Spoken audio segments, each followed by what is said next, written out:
بسم الله الرحمن الرحيم نحمد ونصلي على رسول الكريم أما بعد. Alhamdulillah, we are now on lesson part 58, spiritual discourses, and we are discussing the signs of pride, because signs of pride are expressed in conduct, in looking, in standing, sitting, conversation. And another sign of pride is that a proud man does not want to walk alone.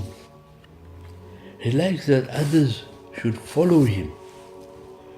Hazrat Abu Darda radiallahu ta'ala anhu said, if the people follow a man, he is removed from Allah. Hazrat Abdul Rahman bin Auf would not be distinguished from his servants, as there was no distinction between him and them outwardly. Once a party of men were following Hazrat Hassan Basri rahmatullah alayhi. He prohibited them from following him. Nabi Akram sallallahu alayhi wasallam said to his companions to walk in front of him. This, unfortunately, has become the order of the day amongst the religious. And it is a disease, and people don't even regard it as a sin. And Allah save us. Mawlanas like their students to walk behind them. Muftis and Mashaykh, they like to see people following them. And look at how firm this is, these statements. If only they could hear this and listen to it. And only if the Mashaykh could hear it also, and the Murids could hear it also. And Imam Ghazali rahmatullah alayhi is clearly stating these in Ihya al-Ulumuddin. So a person who is proud, he like people to walk around him. And they'll say, see my Hazrat? 10 people walk around him. Other person says, no, my Hazrat, 50 people walk around him. And you, my Hazrat, no one allows him to take out his own shoes. And my Hazrat, people put his shoes on for him when he comes out. And then we follow him. And here Hazrat Abu Darda radiallahu ta'ala anhu is saying very clearly, if the people follow a man, he is removed from Allah. And what we think, our mentality, our education, is that if people follow a man, we think he's got proximity to Allah. And we feel that if more people follow a man, we feel that this person is getting closer to the arsh of Allah. And we feel that if a person is being followed, he's being accepted. Ye maqbool shakhsiyat hai. We think that this person is now reached. And here Hazrat Abu Darda radiallahu ta'ala is saying that he is removed from Allah. See their Sahaba's criterion and mentality and methodology of thought, and see where and how far we gone away from the truth. See what we have done to Islam. We think when the person is being followed, then he is right near Allah. He's gained clear nearness to Allah. He's gained proximity to Allah. Oh, he is an accepted slave of Allah. And here, Hazrat Abu Darda radiallahu ta'ala was saying, he is removed from Allah. Hazrat Abdul Rahman bin Auf radiallahu ta'ala would not be distinguished from his servants, as there was no distinction between him and them outwardly. Why Hazrat Abdul Rahman bin Auf has been quoted? Because it is reported that Hazrat Abdul Rahman bin Auf radiallahu ta'ala he was the multi-billionaire of the time. That when he came into Madinatul Munawwara, that he was not so wealthy. And when he was shown the bazaar and he started trading, it was reported that at one stage he was standing outside Masjid Nabi sallallahu alayhi wa sallam, and he was cutting pieces of gold, giving out in zakat and charity. Cutting pieces of gold and giving out in zakat and charity. Not rands and dollars and pounds, gold he was giving out. And you will say that he was one of the most wealthiest people in Madinatul Munawwara. That is why his example is being given, that they could not make out no distinction, no external distinction between him and those who were under him. And where did they learn all this? From beloved Nabi Akram sallallahu alayhi wasallam, it is stated that when he sat in a gathering, no one could make out who is the Nabi, who is not the Nabi. Khulafa Rashidin, they display the same qualities, that no pride, no distinction, simplicity, humility. That's why they had compassion and mercy unto the makhluk of Allah. And we do not have these simplicity and humility, and that's why we have got pride and anger stuffed up. And that is why we got vanity and arrogance. And once a party of men were following Hazrat Hassan Basri Rahmatullah alayh. He prohibited them from following him. These days, which saint, so-called saint, which Hazrat, so-called Hazrat, which Sheikh, so-called Sheikh, which Sheikh of Tasawwuf, so-called, prevents people from following? Allah protect us. We hope they do not have this idea that the more people follow me, the better and higher in status that I am I.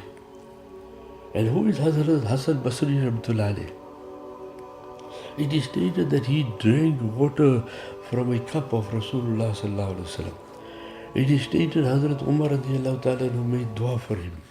It is stated that he was in the time also of Hazrat Ali radiallahu ta'ala.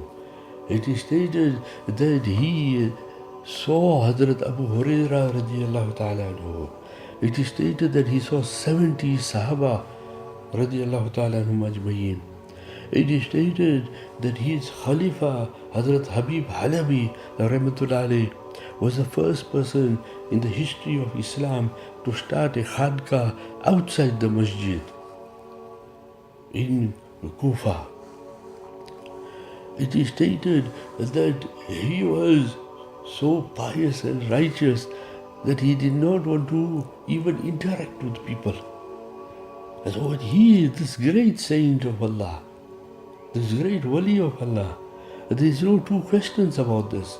Everybody regards him as a saint, as a wali.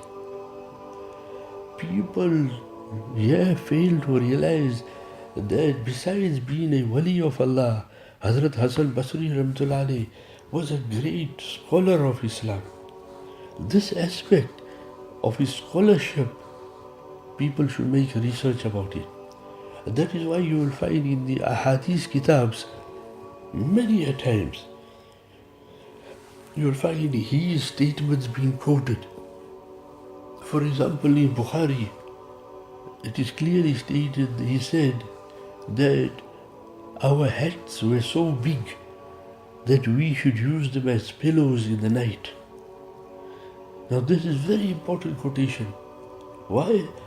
Because those who deny wearing hats, Hazrat Hassan Basri Rahmatullah alayh is saying that they should wear hats. And those who have been in the winter of Medina know it is very cold there. So cold that you have to wear warm clothing. And now the hat, to explain to you that have you seen the Russians wear those hats, those big hats? Like that kind of hats you'll find the Madinites wear. So presumably the Sahaba were wearing those types of hats, that it is so big that they could take it out in the room and put it down and use it as a pillow. So this refutes those people who want to walk around hatless. Allah save us from those ignorant people.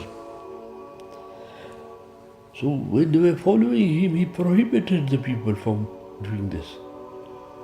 And here is the statement to worry about, to be concerned about. Nabi Akram sallallahu alaihi wasallam sometimes said to his Sahaba to walk in front of him. Yeah, the best of creation is saying, walk in front of me. The best of Anbiya, the chief of Anbiya, is saying to his Sahaba, walk in front of me. I want to hear which Mashayikh did this in our age. Especially those that are coming into our countries. Do they do this? And worse than this, that if you dare walk in front of the Sheikh, it is as if to say you have committed a criminal offense. It is as if to say you have dropped down towers. It is as if to say you have dishonored, disrespected the Sheikh, disrespected the Mufti, disrespected the Maulana. Can you imagine that if you walk in front of the Sheikh, the Murids, they will half kill you and murder you? Because in their mind, you cannot walk in front of the Sheikh. The Sheikh is something supreme. The Sheikh is some other being. The Sheikh is some other creature on earth. And how dare you go and walk in front of the Sheikh? And here Nabi Akram sallallahu alaihi wasallam is instructing Sahaba to walk in front. That is why Allama Mufti Sayyid Palampuri, Dawood Barakatuhum, in the commentary of Tirmizi, says that to walk behind is not good, because you have to walk with the person who you respect so that you can take benefit. Sahaba Ikram should walk with Nabi Akram sallallahu alaihi wasallam, and they should engage him, talk. These days, it is a very strange sight to see this. That the Sheikh is walking like a pipe piper, and people are following him, and this is regarded as top priority respect, and this is regarded as integral part of tasawwuf, and this is regarded as utmost respect, and this is regarded as to have the Shaykh in dignity. We are not denying by our statements the value of tasawwuf, the status of the Shaykh, that we should have an alim so we can rely on him in our mashwaras. But there is no room for hero worship in Islam. There is no room for moving away from the true, pristine, divine Sharia. There is no room that we have to respect someone more than Sahaba. There is no room that we should respect someone more than Nabi Akram sallallahu alaihi wasallam. Nabi Akram sallallahu alaihi wasallam is Nabi Akram sallallahu alaihi wasallam. Sahaba is Sahaba. And ulama is ulama. Everyone must be given their due respect as per their status, position.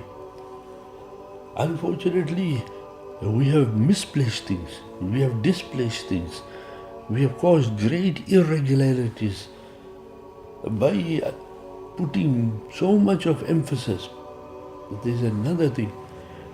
When the Shaykh is here, everybody becomes pious.